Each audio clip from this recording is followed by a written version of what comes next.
Mi esposo me entregó los papeles del divorcio en Nochebuena mientras 40 de sus familiares se reían. Su padre anunció que estaría en la calle para Año Nuevo, pero no lloré. Simplemente le entregué una tarjeta negra al camarero y dije, yo pago por todos. Cuando vio el nombre en la tarjeta, su rostro palideció y la sala se quedó helada. Habían pasado años confundiendo mi silencio con debilidad. Pero esta noche, finalmente había que pagar la cuenta. Mi nombre es Violet Morris y estaba sentada en el centro de una zona de muerte disfrazada de cena de Navidad. Para entender por qué la sala se quedó en silencio, tienes que entender las manos que sostenían la tarjeta. Mis manos no son suaves. No están cuidadas como las de Celeste, ni son lisas como las de las mujeres con las que Spencer suele hablar en las reuniones de su club de campo. Mis manos son ásperas. Las yemas de mis dedos están permanentemente callosas y mis cutículas a menudo están manchadas con cáscara de nuez oscura o aceite de linaza. Soy un artista de la restauración. Durante 15 años, he tomado muebles que otras personas han desechado, sillas con patas rotas, tocadores con la chapa despegada, mesas de comedor marcadas por cercos de agua, y les he devuelto la vida. Dirijo un negocio pequeño pero exitoso de restauración de carpintería patrimonial. Me gano bien la vida, lo suficiente para mantenerme cómodamente sin la ayuda de nadie. Conduzco una camioneta porque necesito transportar madera, no porque no pueda permitirme un sedán de lujo. Llevo botas de trabajo porque la seguridad importa más que la moda. Para los Hargrove, mi trabajo era una labor manual, algo que despreciar. Para mí, era alquimia. Tomaba lo roto y lo olvidado, y les devolvía la dignidad. Así me criaron. Crecí en un pueblo tan pequeño que podías atravesarlo en coche en 2 minutos sin encontrar un semáforo en rojo. Mi madre me crió sola y me enseñó que la dignidad era lo único que no se podía comprar, lo que significaba que era lo único que no podías permitirte vender. Solía decirme que nunca debía pedir prestada la autoestima a otros para cambiarla por su reconocimiento. Si lo hacía, siempre estaría en deuda. Llevé esa lección como un escudo. No necesitaba que los Hargrove pensaran que era especial. Yo sabía quién era. Cuando conocí a Spencer, pensé que él también sabía quién era. Él era diferente en aquel entonces. Nos conocimos hace 4 años en una venta de bienes. Yo estaba inspeccionando las juntas de cola de Milano de un armario alto del siglo XVIII, y él me observaba con una mirada de genuina fascinación. No era el trepador corporativo que es hoy. Era encantador, ligeramente desaliñado y parecía agotado por las pretensiones de su propio mundo. Me dijo que le encantaba verme trabajar porque yo veía valor en cosas que todos los demás pasaban por alto. Me dijo que quería ser el tipo de hombre que pudiera construir cosas, no solo gestionarlas. Me cortejó con una persistencia que parecía un cuento de hadas. Venía a mi polvoriento taller, trayendo café y sentándose en una caja mientras yo quitaba capas de barniz viejo de un gabinete. Me dijo que amaba mi concentración. Me dijo que le encantaba que no me importara su apellido. Cuando me propuso matrimonio, me prometió que siempre me protegería de la toxicidad de su familia. Dijo que construiríamos nuestra propia vida, una fortaleza donde su juicio no pudiera alcanzarnos. Le creí. Le creí tanto que ignoré la forma en que su madre me miró en nuestra boda. Fue una ceremonia sencilla en un jardín, exactamente lo que yo quería. Pero los Hargrove llegaron como si asistieran al funeral de un conocido lejano. Celeste vistió de negro. Gordon miraba su reloj cada 10 minutos. No se mezclaron con mis amigos. Se quedaron en un círculo cerrado, sosteniendo sus copas de champán como armas, mirándome como si yo fuera un mueble que habían pedido por internet y que llegó con un rasguño. Me estaban inspeccionando en busca de defectos. Después de la luna de miel, comenzaron los comentarios. Eran sutiles al principio, enmascarados como bromas o consejos útiles. Oh, Violet, decía Celeste en el brunch del domingo. No irás a usar esa franela a la gala, ¿verdad? No queremos que la gente piense que estás allí para arreglar las mesas del catering. Gordon me presentaba a sus socios comerciales, no como su nuera, sino con un gesto displicente. Esta es la esposa de Spencer. Hace carpintería, creo. Muy rústico. Me llamaban la ayuda. Me llamaban la chica de la madera. Se aseguraron de que supiera que no importaba cuánto dinero ganara restaurando antigüedades, Para ellos yo era solo una trabajadora glorificada con tierra debajo de las uñas. Durante el primer año, Spencer luchó contra ellos. Me apretaba la mano debajo de la mesa y los corregía. Decía, Violet es una artista, mamá, o Violet dirige su propia empresa, papá. Pero el agua desgasta la piedra con el tiempo. Cuando Spencer se unió a Hard Rock Motor Holdings, comenzó el cambio. La presión por conformarse, por encajar en el molde del ejecutivo perfecto, comenzó a erosionar al hombre del que me enamoré. Empezó a pedirme que me cambiara de ropa antes de ir a casa de sus padres. Empezó a pedirme que no hablara de mi trabajo en las cenas porque aburría a los inversores. La defensa se convirtió en silencio. El silencio se convirtió en acuerdo. No hagas un drama de esto, Violet, empezó a decir cuando señalaba los insultos de su madre. Ella es simplemente anticuada. Estás siendo demasiado sensible. Es solo Navidad, Violet. No puedes simplemente sonreír y aguantar por una noche. Solo están bromeando, Violet. Tienes que aprender a tomar una broma. Vi a mi esposo disolverse lentamente en las mismas personas que solía despreciar. Permanecí en silencio porque pensé que mi amor era un barniz lo suficientemente fuerte como para proteger la madera de nuestro matrimonio. Pensé que si aguantaba lo suficiente, si demostraba que era lo suficientemente buena, eventualmente dejarían de lijarme. Estaba equivocada. No se puede arreglar la podredumbre pintando encima de ella. Pero había una cosa que había mantenido oculta, incluso para Spencer. Años atrás, mucho antes de conocerlo, la única pariente que realmente me entendió me dio una caja pequeña y pesada. Dentro de esa caja estaba la tarjeta de metal negro que acababa de entregarle al camarero. Nunca la había usado. Ni siquiera había comprobado el saldo. Para mí, no era dinero. Era una responsabilidad aterradora. Era una promesa que le había hecho a una mujer moribunda. Me la había presionado en la mano y me había dicho que era una llave, pero que solo podía girarla en la cerradura cuando no tuviera otra opción. No uses esto para lujos, me había dicho, su voz ronca pero feroz. No uses esto para comprar cosas que no necesitas. Úsala solo cuando necesites mantenerte en pie y te hayan quitado el suelo de debajo de los pies. La había guardado en una caja fuerte a prueba de fuego en mi taller, enterrada bajo viejas facturas y recibos de papel de lija. Casi había olvidado que estaba allí. Vivía del dinero que ganaba con mi propio sudor. Pagaba mi parte de la hipoteca. Me compraba mi propia ropa. Me enorgullecía no necesitar nada de nadie. Pero esta noche, mientras estaba sentada en ese comedor y escuchaba a Gordon Harrow anunciar que me quedaría sin hogar, mientras veía a mi esposo sonreír con suficiencia mientras su familia me destrozaba por deporte, me di cuenta de algo. Había estado guardando mi dignidad como una avara, con miedo de gastarla. Había estado tratando de ganar un juego que estaba amañado en mi contra desde el principio. Pensaban que era pobre. Pensaban que era débil. Pensaban que estaba sola. Recordé el peso de la tarjeta en mi bolsillo. Recordé a la mujer que me la dio, y me di cuenta de que el momento del que había hablado no era un desastre futuro hipotético. Era ahora mismo. Spencer pensaba que estaba descartando a una esposa rota. No se dio cuenta de que estaba abriendo una bóveda. No sabía que la mujer con la que se casó no era solo una carpintera. No sabía que el apellido Morris era solo el nombre que elegí usar, no el único nombre que poseía. Había pasado 4 años mirándome, pero nunca me había visto realmente. Y ahora, mirando al aterrorizado camarero que sostenía la tarjeta con el nombre de un fantasma, supe que el tiempo del silencio había terminado. El tiempo de la restauración había finalizado. Era hora de quitar la pintura.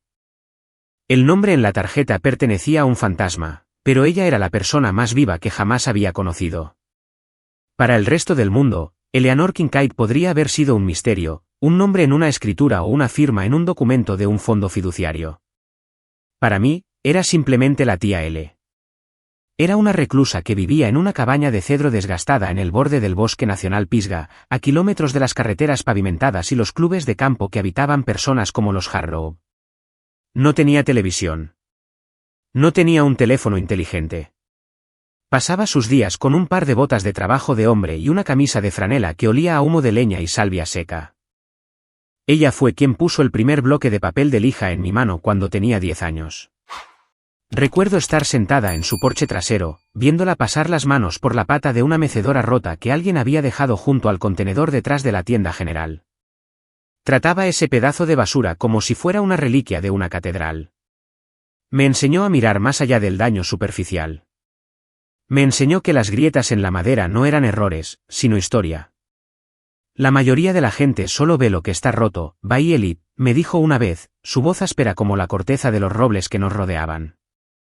Están entrenados para tirar las cosas. Quieren brillo. Quieren lo nuevo. Les aterrorizan las cosas que han vivido una vida. Pero tú y yo, vemos los huesos. Vemos lo que hay debajo de la pintura. Eleanor era la única familia que tenía que nunca me miró con lástima. Mi madre me amaba, pero siempre estaba preocupada por nuestra falta de dinero, siempre disculpándose por no poder darme la vida que otras chicas tenían. Eleanor nunca se disculpó. Actuaba como si fuéramos las personas más ricas del mundo porque sabíamos cómo construir cosas con nuestras propias manos. No dejes que nadie te valore por el ruido que hacen, solía decir, mirando el fuego. Un tambor hueco hace más ruido, Violet. El oro no hace ruido cuando está en la tierra. Simplemente es. No me di cuenta entonces de que me estaba entrenando. Pensé que solo me estaba enseñando a arreglar muebles. No sabía que me estaba enseñando a sobrevivir en una habitación llena de gente como los Harrow. En mi 18º cumpleaños, el día que estaba haciendo las maletas para ir a la escuela de oficios, Eleanor me llamó al porche. Estaba lloviendo, una llovizna fría y gris que empapaba la tierra. Metió la mano en el bolsillo de su abrigo extra grande y sacó una pequeña caja de terciopelo. Esperaba un relicario, tal vez un anillo que había pertenecido a su madre. En cambio, me entregó la pesada tarjeta de metal negro. La miré, confundida. No tenía logotipo de banco, ni fecha de vencimiento, solo su nombre y una banda magnética. Parecía industrial, casi militar. ¿Qué es esto?, pregunté. Es una llave, dijo Eleanor simplemente. ¿Una llave para qué? No respondió directamente a la pregunta. Se inclinó hacia adelante, sus ojos de acero gris se clavaron en los míos con una intensidad que me hizo temblar. Escúchame con atención, Violet. Esto no es para comprar ropa. No es para vacaciones. No es para hacer la vida más fácil. Cerró mis dedos sobre la tarjeta.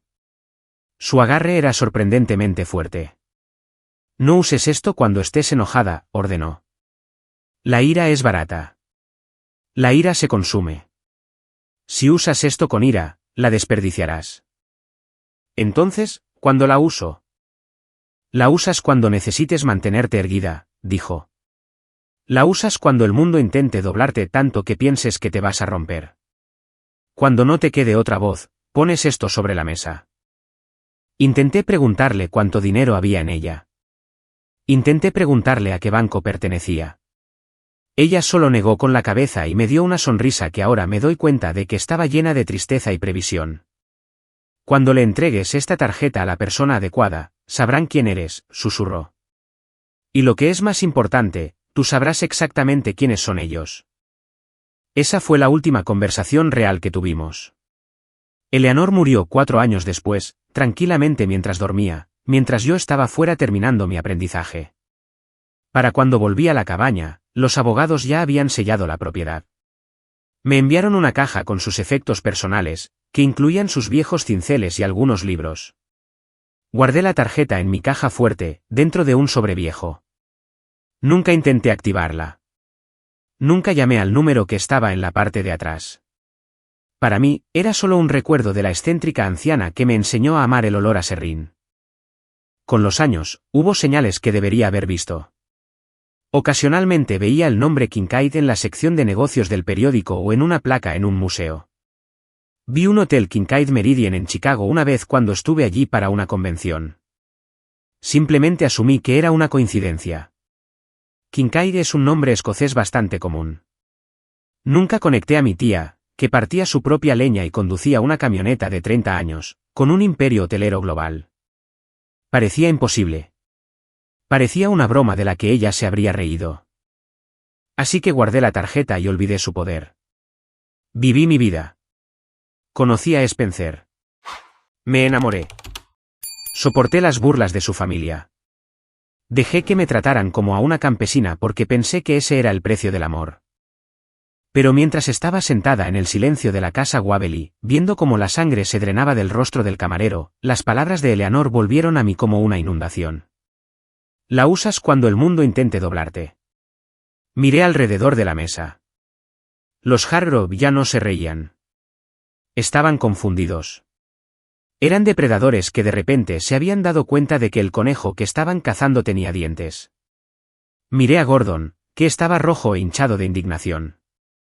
Miré a Celeste, que se aferraba a sus perlas como si pudieran protegerla del repentino cambio en la presión atmosférica.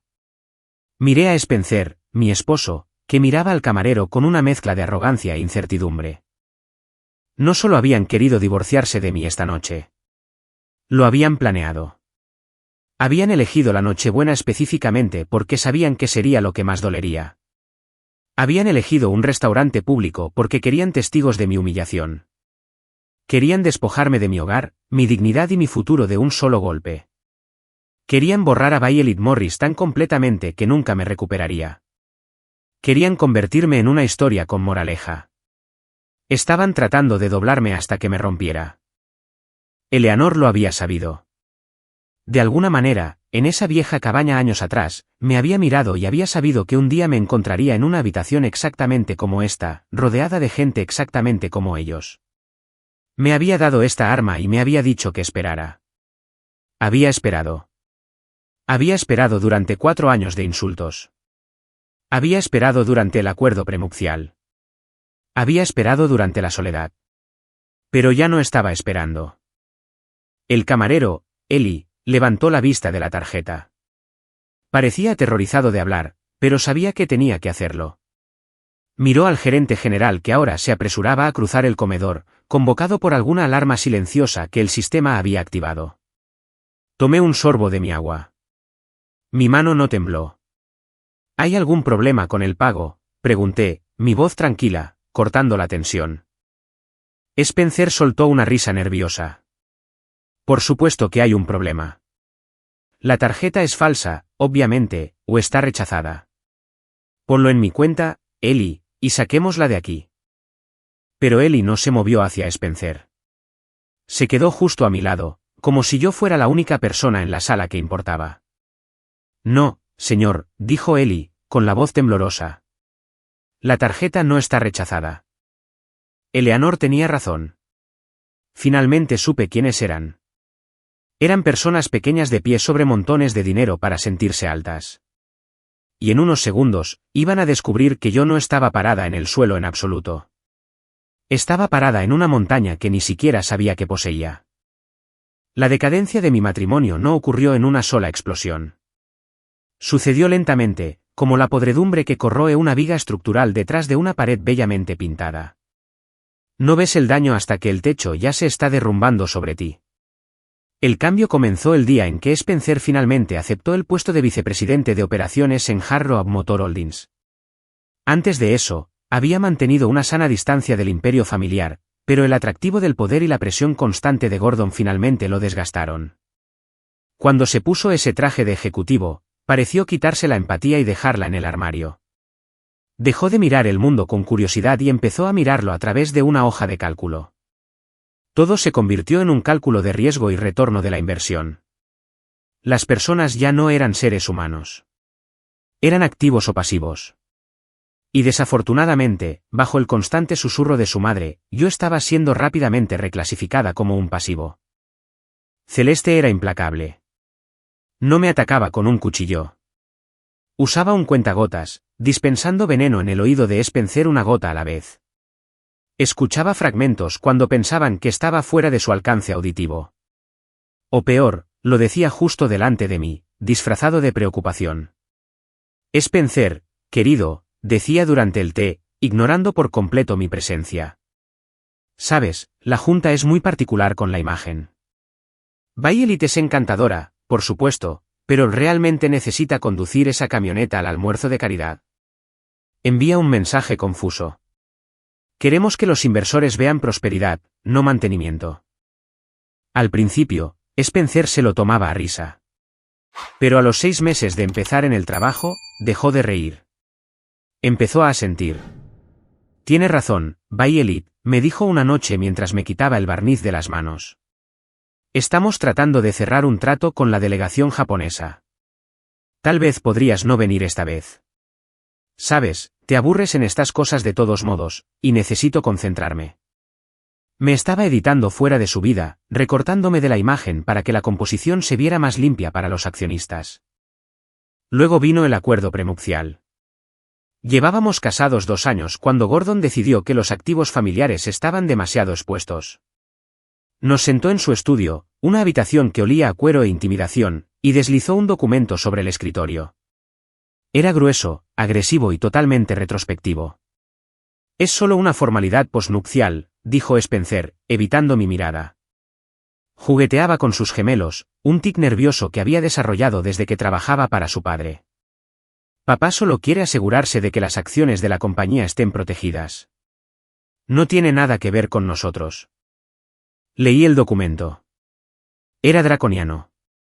Esencialmente, establecía que en caso de divorcio, me iría sin absolutamente nada, ni pensión alimenticia, ni derecho a la casa en la que vivíamos, ni derecho a ninguna ganancia futura. Estaba diseñado para dejarme en la indigencia. ¿Quieres que firme esto?, pregunté, mirando a mi esposo.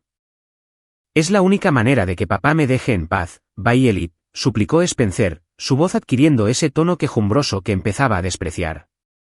Si no lo firmas, piensa que es porque vas tras el dinero. Piensa que eres una cazafortunas. Simplemente fírmalo y podremos demostrarle que está equivocado. Demuéstrale que me amas por mí, no por el nombre Harrow. Era chantaje emocional, puro y simple. Si me negaba, era codiciosa. Si firmaba, estaba indefensa. Miré a Spencer, buscando al hombre que solía traerme café a mi taller. Vi un destello de él enterrado bajo capas de miedo y obligación hacia su padre. Todavía lo amaba, o al menos amaba el recuerdo de él. Lo firmaré, dije, cogiendo un bolígrafo. Gordon sonrió, una muestra de dientes parecida a la de un tiburón. Pero, añadí, sosteniendo el bolígrafo en el aire, tengo una condición. La sonrisa de Gordon se desvaneció. No estás en posición de hacer demandas. De hecho, si lo estoy, dije con calma. Soy la esposa de tu hijo. Mi condición es simple. Quiero que se añada una cláusula que exija total transparencia financiera si alguna vez nos divorciamos y se aplica este acuerdo. Quiero que se establezca que ambas partes deben declarar cada activo, deuda y pasivo comercial bajo pena de perjurio. Sin ocultar cuentas, sin archivar deudas en empresas fantasma. Si me voy sin nada, quiero estar absolutamente segura de que lo que ustedes se quedan está limpio. Spencer pareció aliviado. Pensó que era una petición sin importancia. Por supuesto, Violet. De todos modos, es una práctica legal estándar. No tenemos nada que ocultar. Gordon parecía escéptico, pero quería la firma más de lo que quería discutir. Añadieron la cláusula. Firmé. No sabía entonces que esta pequeña y aparentemente insignificante petición se convertiría finalmente en la cuchilla que les pondría en la garganta. Después de que se firmaron los papeles, la atmósfera en nuestro hogar pasó de tensa a fría. Spencer comenzó a desaparecer. Empezó con el teléfono. Solía dejarlo en la encimera de la cocina, con la pantalla hacia arriba. Ahora vivía en su bolsillo, o si lo dejaba, siempre era boca abajo. Si yo entraba en la habitación mientras él estaba en una llamada, bajaba la voz o colgaba bruscamente. ¿Quién era?, preguntaba yo. Solo trabajo, espetaba él. ¿Por qué eres tan desconfiada? Me estás asfixiando, Violet. Luego vinieron las noches tardías. Estaba trabajando hasta tarde en la fusión. Tenía que ir a cenas con la comisión reguladora. Empezó a hacer viajes, 3 días en Nueva York, 4 días en Londres. Volvía de estos viajes oliendo a colonia cara y a culpa, trayéndome regalos genéricos de la tienda libre de impuestos del aeropuerto, como para pagar un peaje por su ausencia. Sentí que me desgastaba, como un trozo de madera lijado con una lija de grano grueso. Me estaba volviendo más delgada, más silenciosa, menos visible. Dejé de hacer preguntas porque ya sabía que las respuestas eran mentiras. Me concentré en mi trabajo. Me quedaba en mi taller hasta la medianoche, encontrando consuelo en la honestidad de la madera y el pegamento. La madera no te miente.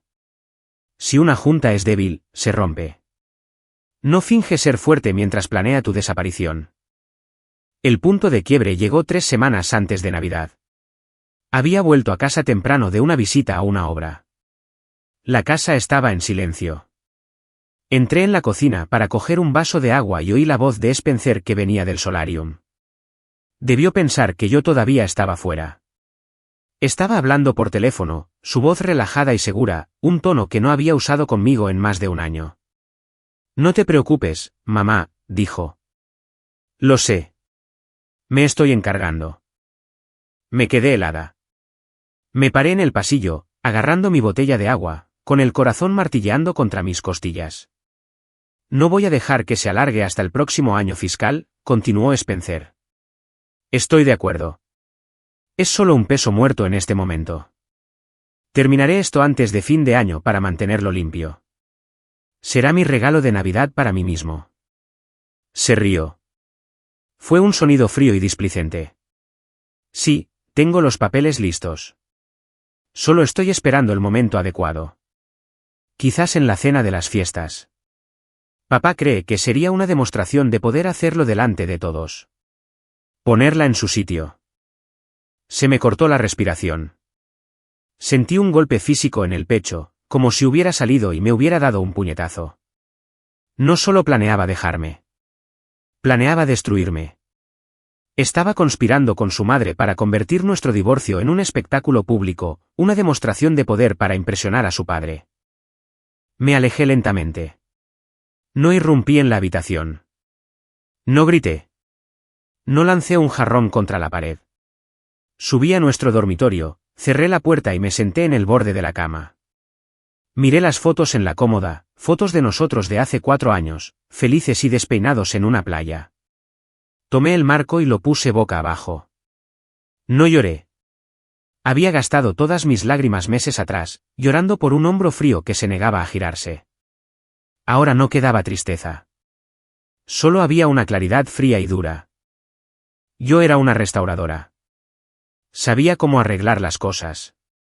Pero también sabía cuando algo estaba demasiado podrido para ser salvado. Cuando la madera está infestada de termitas, no la pintas, la quemas. Spencer quería un espectáculo. Quería tenderme una emboscada en Navidad. Bien. Fui a mi armario y saqué el vestido que había comprado para la fiesta. Alisé la tela. Luego fui a mi taller y abrí la caja fuerte. Saqué la tarjeta de metal negro que Eleanor me había dado. No iba a huir. No iba a suplicar. Iba a prepararme. Así como preparaba una superficie antes de aplicar el decapante, iba a asegurarme de que cuando finalmente hiciera su movimiento, descubriría que no estaba quitando pintura, estaba quitando lo único que evitaba que todo su mundo se desmoronara. Pasé las siguientes 2 semanas actuando como la esposa perfecta e inconsciente. Sonreí. Planché sus camisas. Escuché sus mentiras sobre reuniones tardías. Mientras tanto, contaba las horas, esperando que deslizara ese sobre la mesa. La invitación a lo que los Hargrove llamaban la cena de reconciliación navideña no llegó en cartulina con letras doradas. Llegó en forma de un mensaje de texto de Spencer, enviado a las 2 de la mañana mientras supuestamente dormía a mi lado. Era corto, desprovisto de afecto, y se leía más como una citación que como una petición de mi compañía. Cena en la casa Waverly, 7 en punto. Usa el vestido tubo azul marino, no el de flores. Mamá dice que el de flores parece barato. Miré la pantalla en la oscuridad, sintiendo la luz fría picar en mis ojos. No me estaba invitando a cenar. Estaba vistiendo un accesorio para una obra de teatro. Sabía exactamente cómo iba a ser la velada. Él lo llamó una reconciliación, una oportunidad para arreglar las cosas antes de las fiestas. Pero yo sabía por la llamada telefónica que había escuchado que en realidad era una emboscada. Cuando bajé las escaleras esa noche, Spencer estaba esperando en el vestíbulo. Llevaba un smoking que costaba más que mi camioneta, mirando su reloj con movimientos impacientes de su muñeca. Levantó la vista mientras yo descendía, sus ojos escaneándome, no con deseo, sino con la mirada crítica e insensible de un inspector de control de calidad buscando un defecto. Bien, murmuró, ajustándose los gemelos. Servirá. Solo intenta no encorvarte. Y por favor, Bailey, si el tío Julian pregunta por el mercado, no le digas que no sigues las acciones. Solo sonríe y asiente. Necesitamos su capital para la expansión. Entiendo, dije en voz baja. Solo estoy aquí para ser decoración. Ni siquiera lo negó. Simplemente abrió la puerta principal y salió, esperando que yo lo siguiera 2 pasos por detrás. El comedor privado de la casa Waverly era cavernoso, diseñado para hacer que todos los que estaban dentro se sintieran importantes y todos los que estaban fuera se sintieran pequeños. Una larga mesa se extendía por el centro, cargada de candelabros de plata y copas de cristal que atrapaban la luz como dientes afilados. Ya había más de 40 personas sentadas cuando llegamos. No era una reunión familiar íntima. Era una reunión de accionistas disfrazada de fiesta navideña. Había tías que solo había visto una vez, primos que me miraban con abierto desdén y socios comerciales cuyos nombres siempre se pronunciaban en tonos bajos y reverentes. El aire estaba cargado del olor a perfume caro y el zumbido de voces que hablaban de una sola cosa, dinero. Tomé mi asiento junto a Spencer, a mitad de la mesa. Me sentí invisible. Fue una sensación extraña, estar físicamente presente pero socialmente borrada. Las conversaciones fluían por encima y alrededor de mí, sin incluirme nunca. A mi izquierda, una mujer llamada Beatrice, una de las compañeras de bridge de Celeste, contaba en voz alta su reciente viaje al Mediterráneo. El yate medía 150 pies, decía Beatrice, agitando un tenedor para enfatizar. Pero honestamente, la tripulación era tan lenta que tuvimos que esperar 20 minutos por el servicio de champán. ¿Te lo imaginas? Le dije a Richard, nunca más alquilaremos con esa compañía. Arruinó toda la puesta de sol. A mi derecha, el tío Julian sermoneaba a un primo más joven sobre lagunas fiscales. Tienes que mover los activos a las Caimán antes de que termine el año fiscal, bramó, riendo como si la evasión de impuestos fuera un encantador truco de salón. El gobierno ya se lleva suficiente. ¿Por qué darles más solo porque eres perezoso con tu papeleo? Me senté con las manos cruzadas en mi regazo, bebiendo agua. Era un fantasma en el festín. Los observé comer, los observé beber, los observé pavonearse. Todos estaban tan desesperados por demostrar que importaban, midiendo su valía en pies de cascos de fibra de vidrio y porcentajes de rendimiento. Entonces, el ojo de la tormenta se volvió hacia mí. Sucedió durante la pausa entre el aperitivo y el plato principal. Gordon Hargrove, sentado a la cabecera de la mesa como un rey en un trono, se aclaró la garganta. El sonido fue como el de un martillo golpeando la madera. La sala se calmó, sintiendo que el patriarca quería hablar. Sus ojos, fríos y duros como el pedernal, se clavaron en mí. Entonces, Bailey, dijo Gordon, su voz retumbando lo suficiente como para llegar a los rincones más lejanos de la sala. Spencer me dice que todavía estás jugando con ese pequeño pasatiempo tuyo de los muebles. La mesa se quedó en silencio. 40 pares de ojos se volvieron hacia mí. Pude sentir el calor subiendo por mis mejillas, pero obligué a mi espalda a mantenerse recta. La voz de Eleanor resonó en mi cabeza, no dejes que te doblen. No es un pasatiempo, Gordon, respondí, con voz firme. Es un negocio de restauración. Tuvimos un año muy rentable. Gordon se rió entre dientes, un sonido bajo y retumbante que invitaba a todos los demás a unirse. Rentable, repitió, saboreando la palabra como si fuera una ostra en mal estado. ¡Qué mono! Lijas sillas viejas, ¿no? Dime, ¿cuántas sillas tienes que lijar para permitirte una sola botella del vino que estamos bebiendo esta noche? Una oleada de risitas se movió por la sala. Es un trabajo honesto, dije, negándome a bajar la mirada. Hay valor en salvar cosas que tienen historia. La historia no paga las membresías en el club de campo, querida, se burló Gordon. La historia no compra seguridad. Es pintoresco, supongo, como un niño vendiendo limonada. Pero seamos realistas. No estás contribuyendo exactamente al Imperio Harrow, ¿verdad? Miré a Spencer. Este era el momento. Este era el momento en que se suponía que un esposo debía intervenir. Este era el momento en que se suponía que debía decir, ya es suficiente, papá. Ella trabaja duro y tiene talento. Spencer miró a su padre, luego miró a la mesa. Cogió su copa de vino y agitó el líquido rojo. Le gusta ensuciarse las manos, dijo Spencer con una sonrisa tensa y de disculpa dirigida a los invitados. A mí no. Sigo diciéndole que contrate gente para hacer el trabajo pesado, pero insiste en usar esos monos ella misma. Es excéntrico. La traición me golpeó más fuerte que el insulto de Gordon. No solo no me estaba defendiendo. Se estaba disculpando por mi existencia.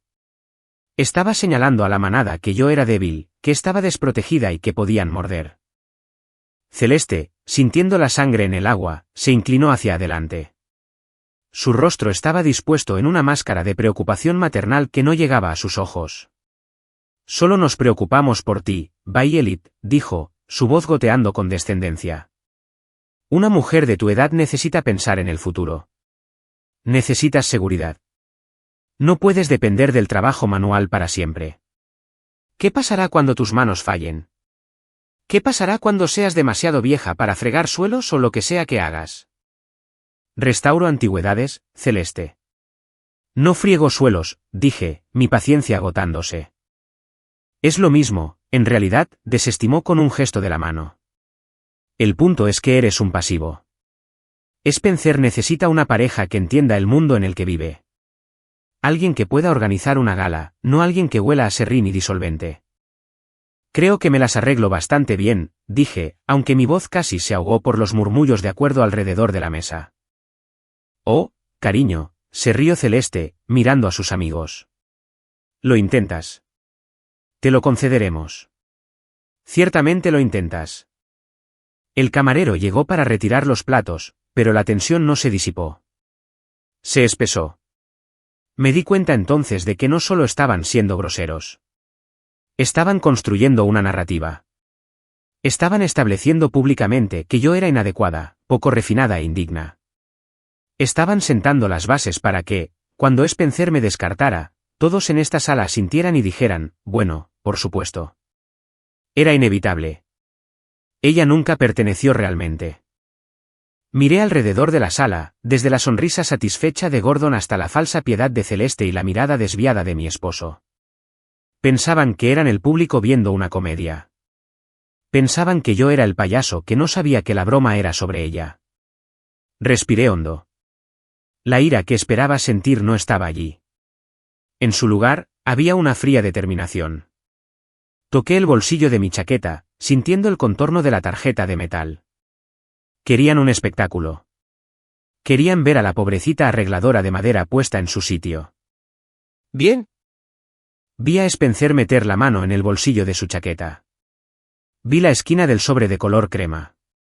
Vi su mano temblar ligeramente, no por arrepentimiento, sino por la adrenalina de la matanza. Estaba a punto de decir sus líneas. Estaba a punto de convertir esta cena en una tragedia. Pero había olvidado una cosa.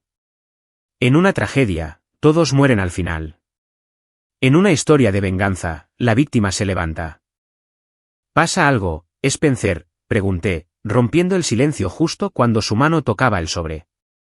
Parece que tienes algo que quieres sacarte del pecho. Me miró, sorprendido por mi franqueza. Luego sus ojos se endurecieron. La máscara del esposo amoroso se desvaneció por completo, dejando solo al verdugo corporativo. De hecho, Violet, dijo, su voz lo suficientemente alta como para silenciar la sala una vez más. Sí, lo tengo. El telón estaba levantado, el foco estaba encendido, y no tenían ni idea de que el guión ya había sido reescrito. El sobre golpeó el mantel con un suave y definitivo golpe seco que pareció resonar más fuerte que el tintineo del cristal en la abarrotada sala. Spencer no me lo entregó directamente. Lo empujó sobre el lino blanco con dos dedos, tratando el documento como si estuviera contaminado, algo de lo que necesitaba distanciarse tanto física como legalmente. Debería haber hecho esto hace mucho tiempo, dijo Spencer. Su voz era fría, despojada de cualquier afecto persistente. Era la voz de un hombre que había ensayado esta frase en el espejo hasta que creyó que era la verdad. Estoy cansado de fingir, Violet. Ambos sabemos que esto no funciona. Tú no encajas aquí. Miré el sobre. Era grueso, sellado y pesado con el peso de mi desplazamiento. No lo alcancé de inmediato. Simplemente lo dejé allí, una barrera física entre nosotros. A la cabecera de la mesa, Gordon Harrow se levantó, su rostro enrojecido por el vino y el triunfo. Levantó su copa en alto, la luz de las velas fracturándose a través del líquido ámbar. Por el año nuevo, bramó Gordon, su voz retumbando sobre las cabezas de los 40 invitados, y por deshacerse del peso muerto. Para el 1 de febrero, mi hijo será un hombre libre, y finalmente tendremos la casa de vuelta a sus estándares adecuados. No más serrín en la entrada. Hizo una pausa, mirándome directamente con una mueca que torcía su boca. Estarás en la calle antes del Super Bowl, querida, anunció Gordon, apuntándome con su copa. Pero no te preocupes. Estoy seguro de que hay algún refugio en alguna parte que aprecia el encanto rústico. La sala estalló. No fue solo una risita educada. Fue un rugido de aplausos. La familia de mi esposo, sus colegas, las personas para las que había cocinado y tratado de hacer amistad durante 4 años, estaban aplaudiendo. Estaban celebrando la destrucción de mi vida como si acabaran de presenciar un touchdown. Miré a Spencer. Lo miré de verdad. Durante años, lo había visto a través de la lente de nuestros primeros días, el hombre que amaba la madera vieja, el hombre que quería construir cosas. Pero ese hombre se había ido. Quizás nunca había existido. Sentado frente a mí ahora no había un esposo. Era un niño aterrorizado con un traje caro, desesperado por la aprobación de su padre, dispuesto a sacrificar a su esposa solo para obtener una palmadita en la cabeza del patriarca. No se estaba divorciando de mí porque me odiara. Se estaba divorciando de mí porque era demasiado débil para amarme en contra de sus deseos. La comprensión me invadió, fría y clarificadora. No sentí el corazón roto. Sentí asco. Bueno, la voz de Celeste cortó los aplausos. Se inclinó, sus ojos brillando con malicia. Vamos, Violet. Ábrelo. Fírmalo. Hazlo aquí mismo para que todos podamos ser testigos. Ahórranos los honorarios legales de tener que perseguirte. Sí, hazlo, intervino Mason desde el otro lado de la mesa, riendo. No seas aguafiestas, Violet. No montes una escena en Navidad. Simplemente firma y vete. Tenemos postre en camino. ¿Tienes siquiera un bolígrafo?, gritó alguien más. ¿O usas un crayón? La risa volvió a surgir. Me estaban provocando. Querían lágrimas. Querían que tirara el vaso de agua, que gritara, que me derrumbara para que pudieran señalar con el dedo y decir, ven, está loca. Es una basura. Me negué a darles el espectáculo por el que pagaron. Extendí la mano y cogí el sobre. Mis movimientos fueron lentos, deliberados. No lo abrí. No lo rompí. Lo doblé por la mitad, marcando el papel con una presión aguda y precisa de mi pulgar. Luego lo doblé de nuevo. Coloqué el cuadrado doblado en el bolsillo interior de mi chaqueta, justo al lado de la tarjeta de metal que ardía contra mis costillas. Miré fijamente a Spencer. Se movió en su asiento, desconcertado por mi silencio. Esperaba súplicas. Obtuvo piedra. Levanté la mano. El movimiento fue pequeño, pero en el repentino silencio de mi negativa a reaccionar, llamó la atención. Eli, el joven camarero que había estado rondando cerca de la pared, luciendo cada vez más incómodo con la crueldad de la familia, dio un paso adelante. Sí, señora, preguntó Eli, con la voz en un susurro. Estoy lista para la cuenta, dije. Mi voz no era alta, pero se oyó. Era la voz que usaba cuando negociaba precios de madera, firme, inflexible y final. Quiero pagar por toda la mesa. ¿Todo? La comida, la cuenta del bar, el alquiler de la sala. Por un segundo, hubo un silencio total. Luego Spencer estalló en carcajadas. Fue un sonido áspero y ladrante. Oh, déjalo ya, dijo Spencer, negando con la cabeza. Estás delirando. ¿Vas a pagar con qué?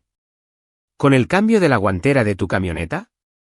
Probablemente piensa que puede lavar los platos para pagarlo, gritó Mason.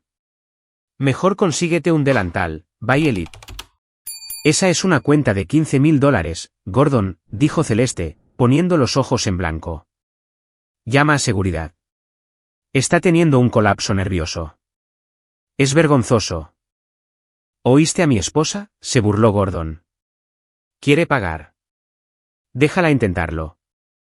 Adelante, muchacho. Le hizo una seña a Ellie. Tráele la máquina. Veamos el mensaje de rechazo. Será el punto culminante de la noche. Ellie me miró, con los ojos muy abiertos en señal de disculpa. Señora, ¿está segura? El total es. Tráela, Ellie, dije suavemente. Cuando regresó con el terminal de pago, toda la mesa estaba inclinada.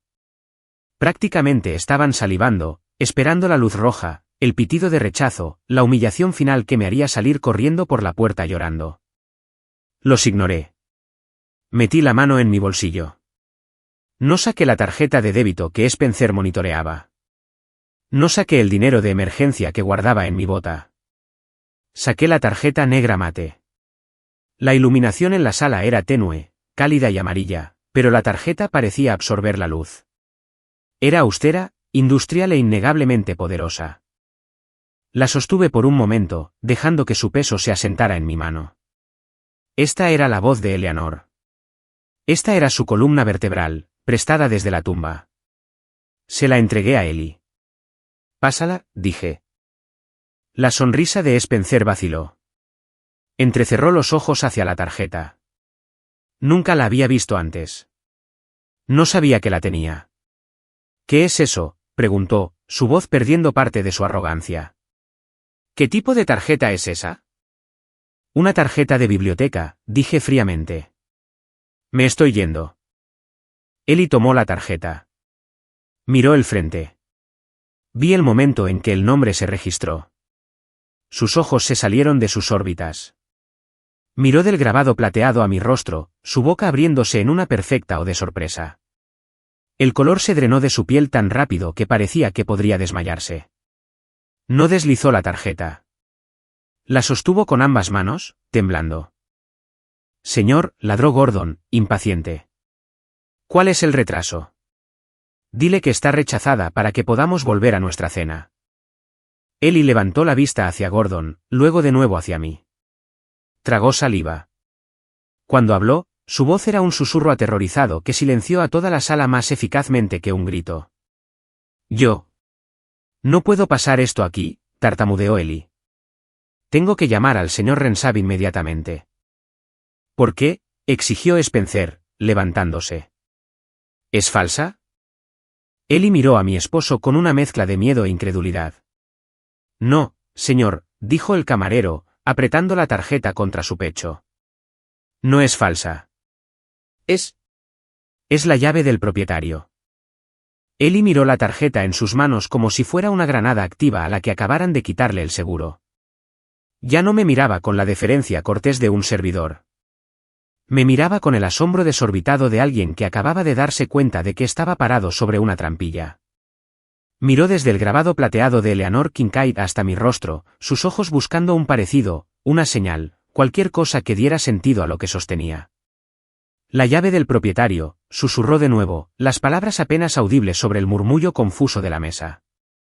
Ellie, ladró Gordon, golpeando la mesa con la mano. La cubertería saltó. Deja de mirar la tarjeta de biblioteca de la mujer y tráeme al gerente. Quiero que esta farsa termine. Quiero que la saquen por perturbar la paz. Ellie salió de su trance. No respondió a Gordon. Ni siquiera reconoció que Gordon había hablado. Me miró, asintió bruscamente y con frenesí, y luego se dio la vuelta. No se alejó con el deslizamiento suave de un camarero entrenado. Prácticamente corrió, zigzagueando entre las mesas con una urgencia que señalaba un incendio de 5 alarmas.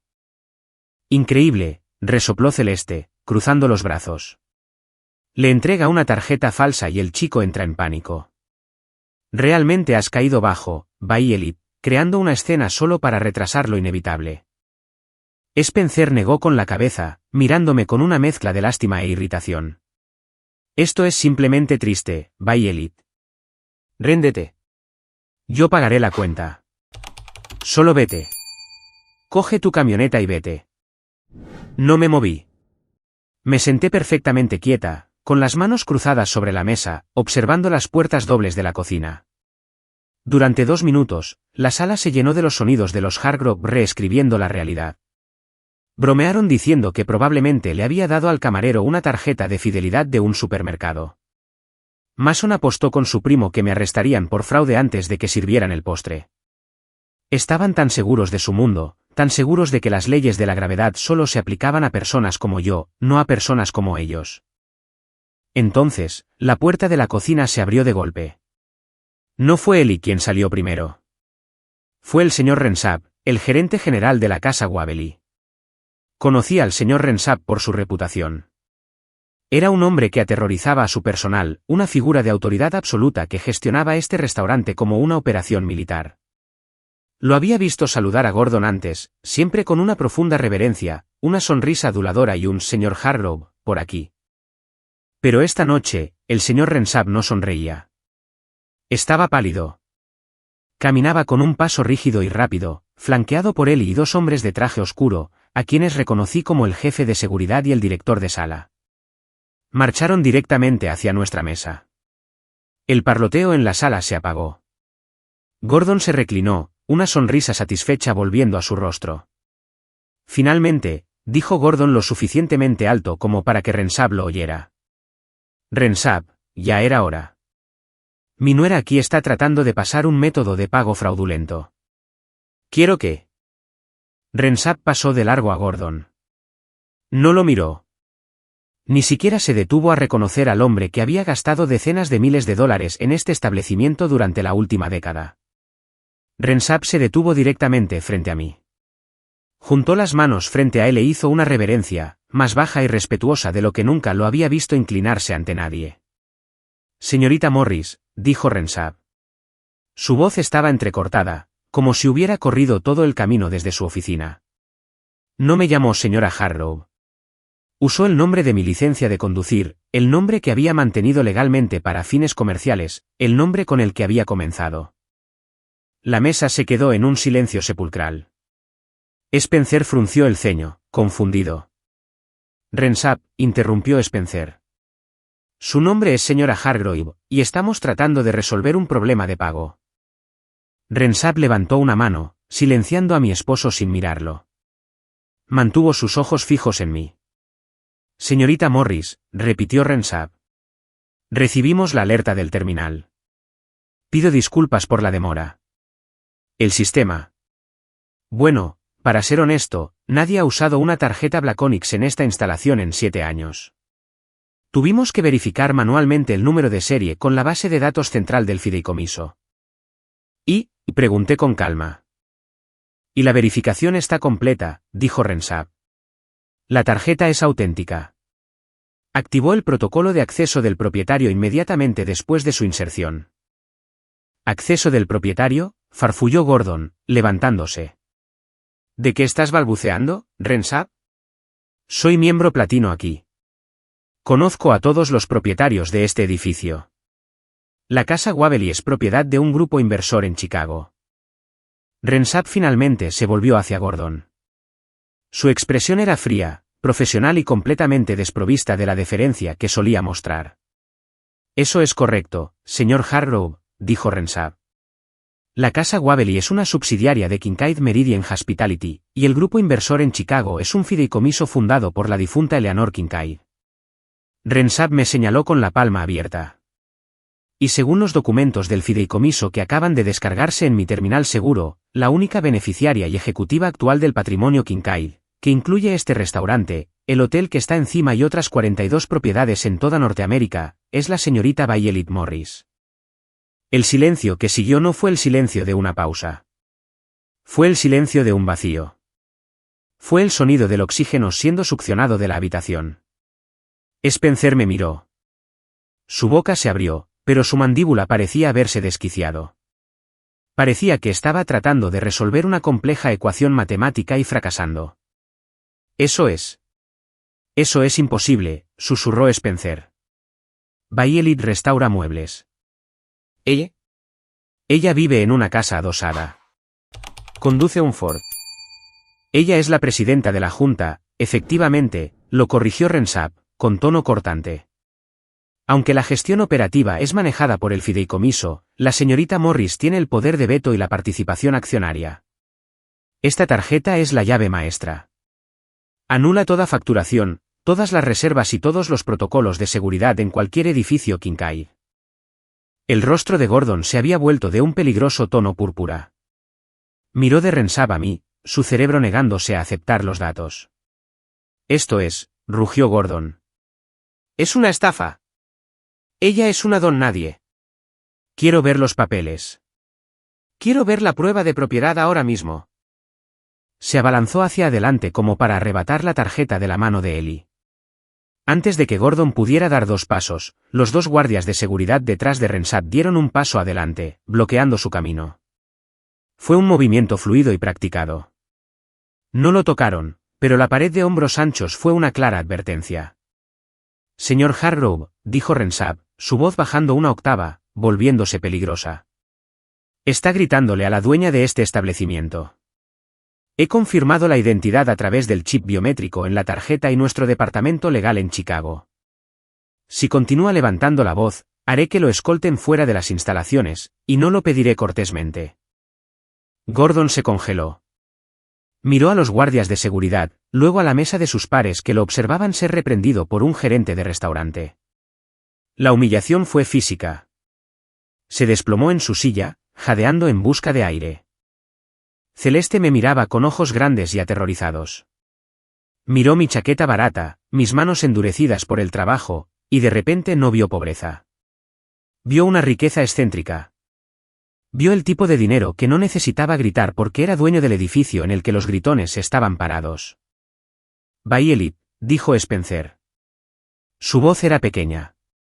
Sonaba como un niño que se despierta de una pesadilla solo para descubrir que el monstruo era real. ¿Es esto cierto? ¿La tía Eleanor, la mujer de la cabaña? Lo miré. Miré al hombre que 10 minutos antes había deslizado papeles de divorcio sobre la mesa para humillarme. Miré al hombre que había dejado que su familia se riera de mi inminente falta de hogar. Ella no era solo una mujer con una cabaña, Spencer, dije suavemente. Era una mujer que conocía la diferencia entre valor y precio, algo que tú nunca aprendiste. Me volví hacia Renshaw. Se enderezó, esperando mi orden. Señor Renshaw, dije, gracias por aclarar la situación. Por supuesto, señorita Morris. ¿Cómo le gustaría proceder? ¿Debo desalojar la sala? Podemos cerrar el restaurante para su uso privado inmediatamente. Miré la larga mesa. 40 personas que se habían burlado de mí ahora miraban sus platos, aterrorizadas de hacer contacto visual. Mason fingía enviar un mensaje de texto. Beatrice bebía agua agresivamente. Se apresuraban a reorganizar su comprensión del universo. Cogí la tarjeta negra de la mano de Ellie. Estaba fría y pesada. No es necesario cerrar el restaurante, dije. Solo tengo una pregunta. Miré directamente a Gordon, luego a Spencer. Ya que soy la dueña del lugar, dije, una pequeña y fría sonrisa tocando mis labios, ¿sigo pagando yo esta cena, o corre por cuenta de la casa?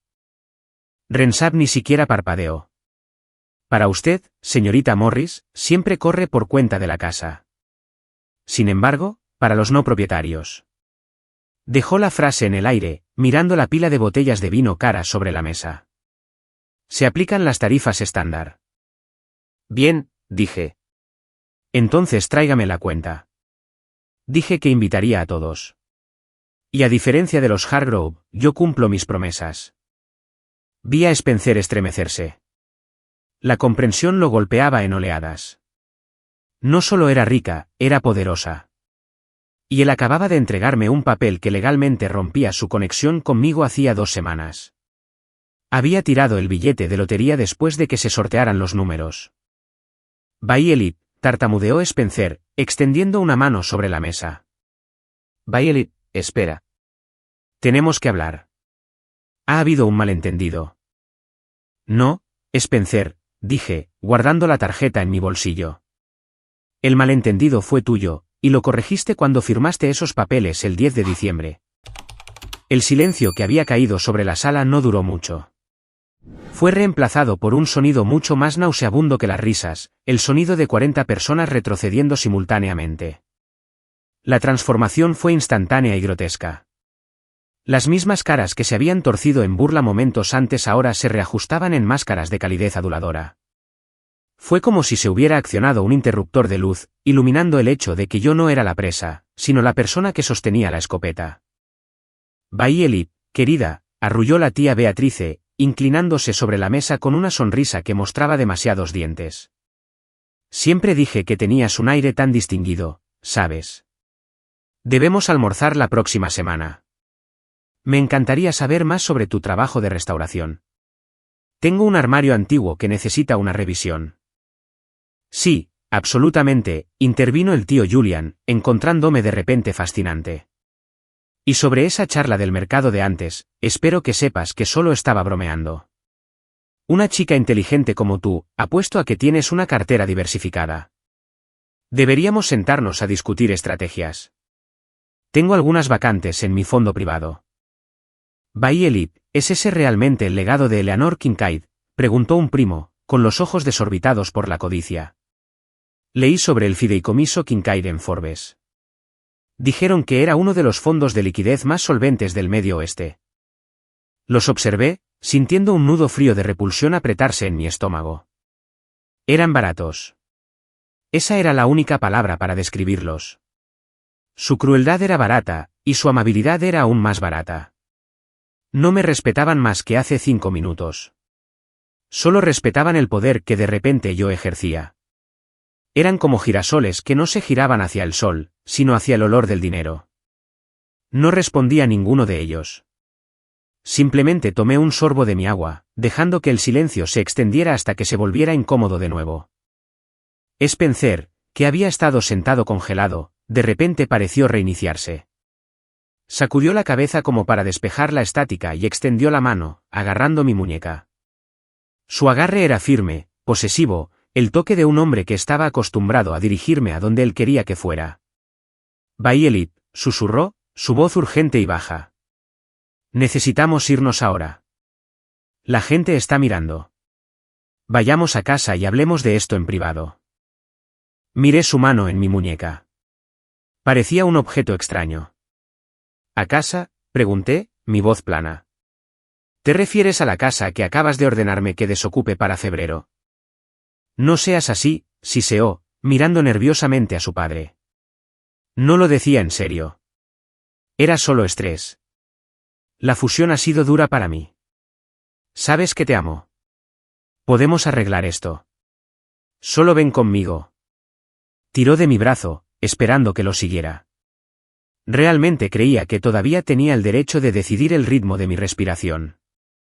Pensó que porque estábamos casados, podía arrastrarme fuera de la habitación y tejer una narrativa que me volviera a meter en mi caja.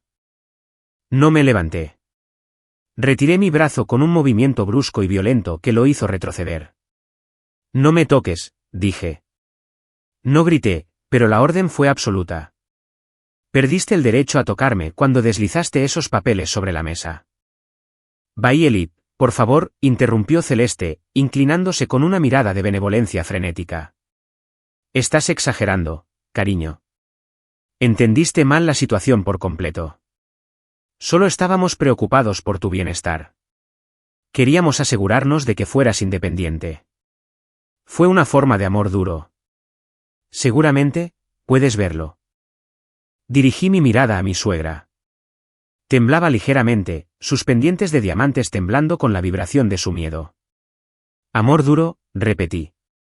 ¿Así es como lo llamas? Por supuesto, sonrió, aunque sus ojos se movían por la habitación, buscando las salidas. Somos familia. Las familias tienen momentos difíciles, pero siempre volvemos a estar juntos. Celeste, dije, inclinándome hacia adelante para que solo las personas más cercanas a nosotros pudieran oír el hielo en mi voz. Cuando Gordon anunció que estaría en la calle para el día de Año Nuevo, no parecías preocupada. Aplaudiste. Levantaste tu copa y brindaste por mi falta de hogar. Su sonrisa vaciló. Yo solo estaba apoyando a Gordon. Aplaudiste, dije de nuevo, interrumpiéndola. Vi tu cara. Estabas encantada. Así que no insultes mi inteligencia fingiendo que actuabas por amor. Actuabas por malicia. Y ahora que sabes que puedo comprar y vender todo este edificio, actúas por miedo. Gordon, que había estado sentado en un silencio atónito, finalmente encontró su voz. Era un hombre de negocios. Y cuando se veía acorralado, no se disculpaba. Negociaba. Se ajustó la corbata, se aclaró la garganta e intentó invocar el aura de mando del director ejecutivo de Hard Road Motor Holdings. Muy bien, tomemos todos un respiro, dijo Gordon, su voz ronca, pero notablemente menos agresiva. Bailey, claramente hay activos aquí de los que no éramos conscientes. Activos significativos. Esto cambia la dinámica. ¿Lo hace?, pregunté. Lo hace, insistió. Hard Road Motors está buscando un socio hotelero para el lanzamiento de nuestra nueva línea de lujo. Necesitamos locales de alta gama. Si controlas Kincaid Meridian, hay mucha sinergia aquí. Podríamos elaborar un contrato de proveedor preferente. Mantenerlo en la familia. Sería mutuamente beneficioso. Me miró expectante, como si ofrecerme un trato comercial fuera un gran favor que borraría la última hora de humillación. Realmente pensó que podía pasar de desalojarme a asociarse conmigo en el lapso de 10 minutos. Me reí. Fue un sonido seco y sin humor. Sinergia, me burlé. Hace 10 minutos, le dijiste a 40 personas que yo era una niña vendiendo limonada. Me preguntaste cuántas sillas tenía que lijar para permitirme una botella de vino. Convertiste mi medio de vida en un chiste. Solo estaba haciendo conversación, fanfarroneó Gordon, su rostro enrojeciendo de nuevo. No, Gordon, estabas haciendo una declaración, dije. Estabas celebrando el hecho de que pensabas que yo no tenía poder. Querías verme suplicar. Y ahora quieres firmar un contrato. ¿Crees que dejaría que un coche Hargrove aparcara en el servicio de aparcacoches de uno de mis hoteles, y mucho menos firmar una asociación? Gordon abrió la boca para discutir, pero lo interrumpí. La respuesta es no, y siempre será no.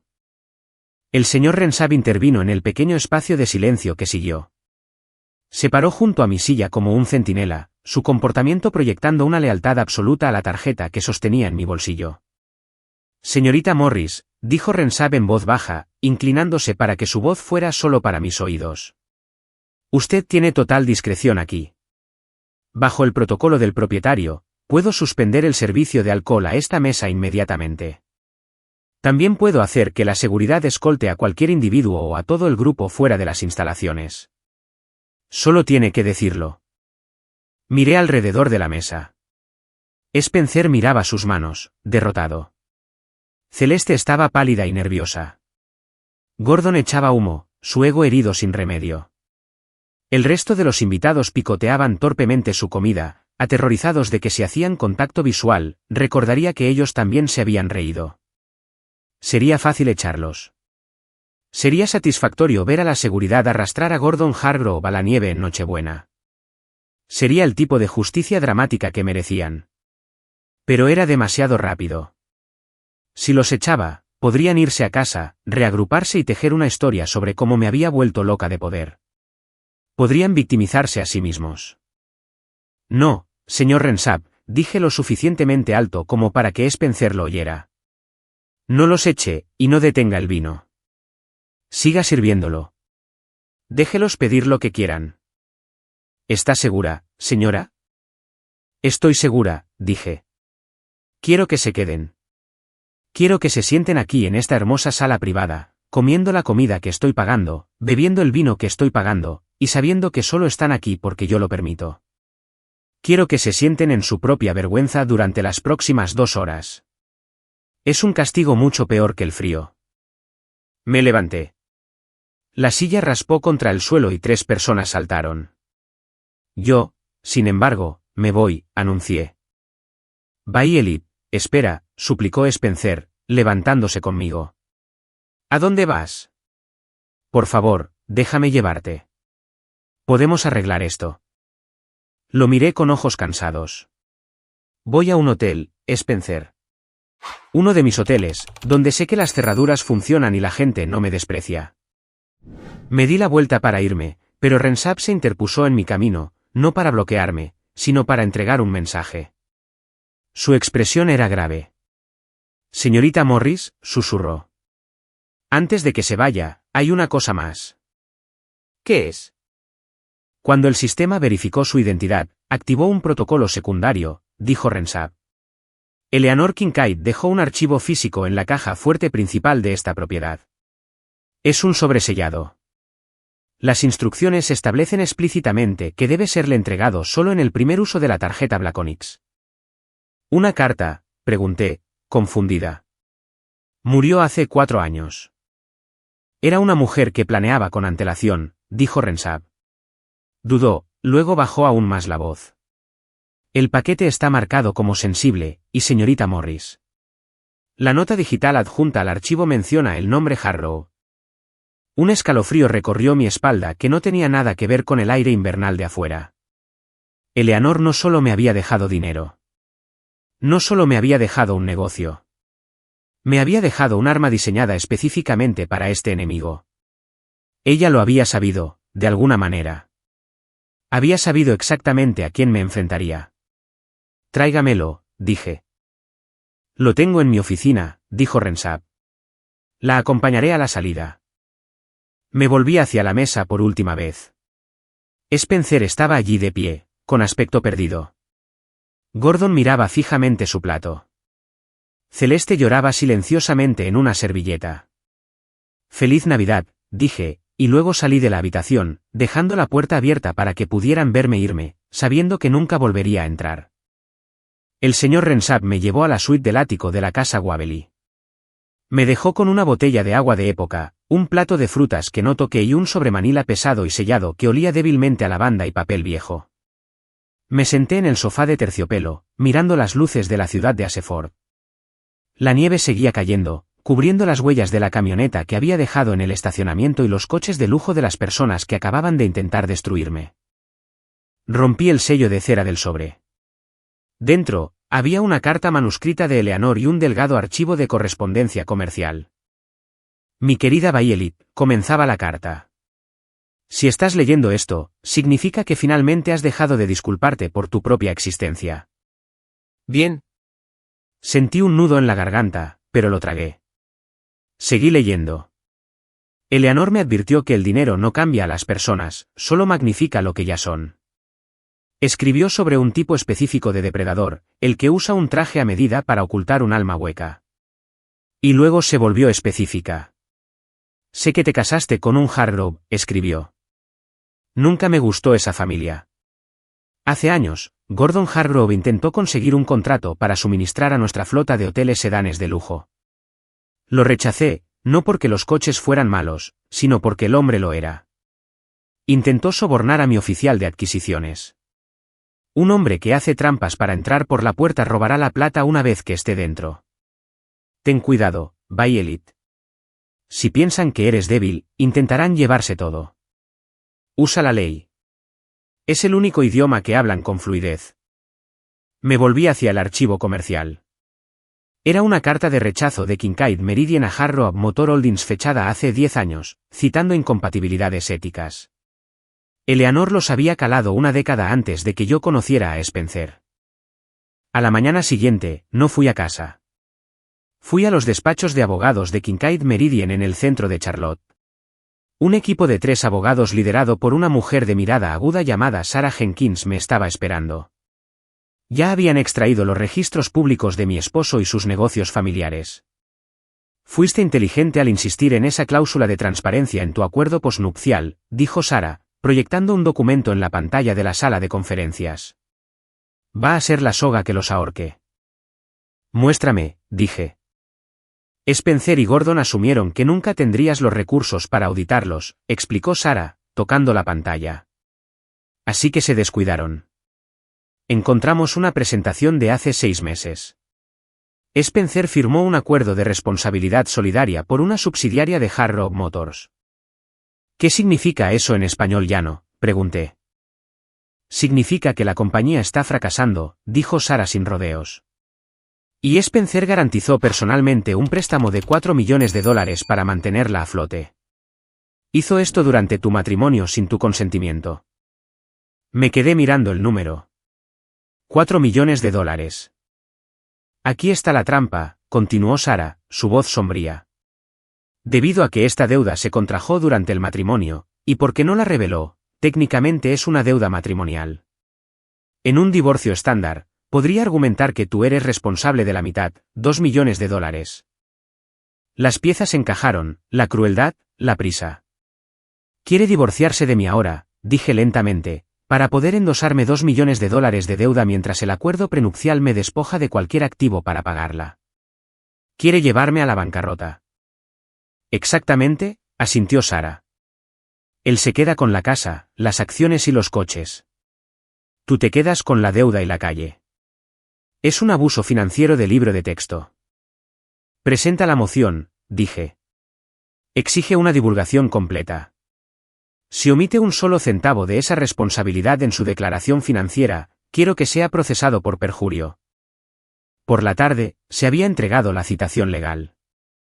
El pánico en el campamento de los Hard Rock debió ser inmediato porque mi teléfono sonó a las 3 en punto. No era Spencer, era Celeste. Bailey, querida, dijo, con la voz temblorosa. Necesitamos hablar. Solo nosotras. Reúnete conmigo en el bistró de la Cuarta Calle, por favor. Acepté, pero no sin antes que Sarah me equipara con una grabadora digital. Carolina del Norte es un estado de consentimiento de una sola parte, lo que significa que podía grabar legalmente nuestra conversación sin que Celeste lo supiera. Cuando llegué al bistró, Celeste parecía 10 años mayor que la noche anterior. No llevaba sus diamantes habituales. Parecía desgastada. Bailey, dijo, buscando mi mano sobre la mesa. La retiré. Habla, Celeste, dije. Tengo una reunión en 20 minutos. Queremos ofrecerte un acuerdo, susurró, deslizando una servilleta sobre la mesa con un número escrito en ella. $50.000. Sabemos que las cosas se pusieron tensas anoche. Spencer está dispuesto a darte este dinero en efectivo ahora mismo si firmas los papeles de divorcio originales hoy. Sin abogados, solo una ruptura limpia. $50.000, repetí, mirando la servilleta. Para cubrir una deuda de $2 millones. Celeste se estremeció. Volcó el azucarero. ¿Cómo? ¿Cómo sabes de eso? Lo sé todo, Celeste. Sé lo del préstamo. Sé lo de la garantía. Son solo negocios, suplicó, su voz subiendo en histeria. Spencer se está ahogando, Bailey. Si esa deuda vence, pierde su posición en la compañía. Necesita descargar parte del riesgo. Estás acostumbrada a vivir de forma sencilla. Puedes manejar la bancarrota mejor que él. Destruiría su reputación. Así que debería arruinar mi vida para salvar su reputación, pregunté, inclinándome. No lo entiendes, siseó Celeste. Tuvimos que hacerlo de esta manera. La humillación pública, la presión en la cena, era la única manera de conseguir que firmaras sin leer la letra pequeña. Sabíamos que eras terca. Tuvimos que quebrarte para que solo quisieras irte. Sentí una fría satisfacción instalarse en mi pecho. Tenía la confesión. Acababa de admitir que toda la cena de Nochebuena, las risas, los insultos, los aplausos, fue un ataque psicológico premeditado diseñado para facilitar el fraude. Gracias, Celeste, dije, levantándome. Eso era todo lo que necesitaba oír. Espera. ¿Firmarás? No, dije. Te veré en el tribunal. Salí del bistró y llamé a Sarah. Tengo la grabación. Bien, dijo Sarah. Pero encontramos algo más. Algo peor. ¿Qué? La casa, dijo Sara. Los papeles de divorcio que intentó que firmaras anoche. Leímos la letra pequeña en la sección de división de la propiedad. No se trataba solo de echarte. Incluía una escritura de finiquito. Lo sé. Quería la casa, dije. No, Violet, no lo entiendes. Hay una auditoría programada para Hard Road Motors el 5 de enero. Spencer usó la casa, tu casa, la que tiene tu nombre en la escritura, como garantía para un préstamo puente secundario a corto plazo para cubrir sus deudas de juego. Falsificó tu firma en la solicitud del préstamo, pero no puede finalizar la refinanciación a menos que tú estés fuera del título de propiedad. Dejé de caminar. El aire frío llenó mis pulmones. La urgencia, la amenaza de fuera para febrero, el regalo de Navidad del divorcio. No se trataba solo de odiarme. Era un atraco. Spencer había falsificado mi firma para pedir dinero prestado contra nuestra casa. Si los auditores llegaban y veían la falsificación, iría a la cárcel. Necesitaba que yo estuviera fuera de la escritura antes del 5 de enero para poder reclamar legalmente que la casa era solo suya, validando retroactivamente la garantía. No solo estaba tratando de herirme. Estaba tratando de convertirme en cómplice de su crimen. Miré la grabadora en mi mano. El juego había cambiado. Ya no solo luchaba por mi dignidad. Estaba sosteniendo la evidencia que podría enviar a mi esposo a la cárcel. Sara, dije al teléfono, mi voz firme como el acero. Prepara los papeles. No solo estoy contrademandando por divorcio. Estoy presentando una demanda por fraude. La mediación tuvo lugar el 2 de enero en una sala de conferencias que olía a cera para pisos y desesperación. La temporada navideña había terminado, y la sombría realidad del nuevo año se había instalado en la familia Harlow. Spencer se sentó frente a mí, flanqueado por Gordon y un abogado que parecía no haber dormido en 3 días. Ya no se reían. La arrogancia que había llenado el comedor privado de la casa Waverly se había ido, reemplazada por una energía nerviosa y frenética. Eran animales acorralados, y lo sabían. Su estrategia, sin embargo, fue audaz. Estaban tratando de hacerse las víctimas. Argumentamos que la señorita Morris actuó de mala fe, comenzó el abogado de Spencer, barajando papeles con manos temblorosas. Ocultó a sabiendas activos significativos, específicamente el fideicomiso Kincaid, durante el matrimonio. Por lo tanto, creemos que el acuerdo prenupcial es nulo, y el señor Hargrove tiene derecho a una parte equitativa del patrimonio matrimonial, incluidas las posesiones de Kincaid.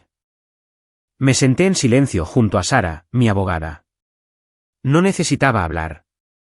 Simplemente los observé intentar reescribir la historia. Sara se ajustó las gafas y sonrió. Era la sonrisa de un tiburón.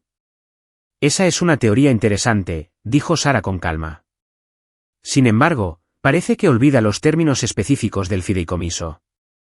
Eleanor Kincaid estableció el fideicomiso 5 años antes del matrimonio. Es un fideicomiso irrevocable que salta generaciones.